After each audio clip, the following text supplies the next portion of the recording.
Hi friends, welcome my YouTube channel Jhansi Boggarapu. ఈరోజు నాటుకోడి కూర ఎలా చేస్తారో మీకు చూపిస్తాను చూడండి. ముందుగా ఆనియన్స్ వేయించేసుకుందాం.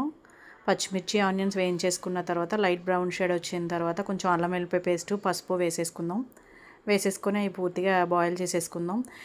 ఇది ఫ్రై అయ్యేలోపు పక్కన ఆల్రెడీ నాటుకోడి కదా, అది 3 విజిల్స్ వేయించేసుకున్నాను. అందులో పసుపు, కారం, కొంచెం లైట్గా అల్లం వెల్లిపాయ పేస్టు, కొంచెం ఉప్పు వేయించి ఒక 3 విజిల్స్ వేయించేసుకున్నాను. నేను ఆల్రెడీ విజిల్స్ వేయించుకున్న దాన్ని ఈ ఉల్లిపాయలు ఆనియన్స్ అన్నీ వేగిపోయిన తర్వాత ఇలా వేసేసి కలయబెట్టేశాను. తర్వాత కొంచెం సేపు అందులో ఉన్న వాటర్ కూడా మిక్స్ చేసేసాను.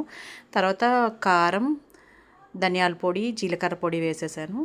లైట్గా గరం మసాలా పౌడర్ కూడా వేసేద్దాం. వేసేసి అన్నీ కలయబెట్టేసుకొని ఇంకో కొంచెం వాటర్ ఉంది కదా, ఈ వాటర్తోనే ఈ కర్రీ అంతా అయ్యేలా దగ్గరికి చేసేద్దాం. తర్వాత నేను ఆల్రెడీ దీనికి కాంబినేషన్ కొబ్బరి అన్నం కూడా వేరేగా సెపరేట్గా చేసి పెట్టుకున్నాను. చూసారా కర్రీ ఎలా ఉడుకుతుందో. లాస్ట్లో ఫైనల్గా కొత్తిమీర వేసి సర్వ్ చేసేసుకుందాం. ఫైనల్గా కొబ్బరి అన్నం, కోడి కూర రెడీ. యమ్మీ యమ్మీ.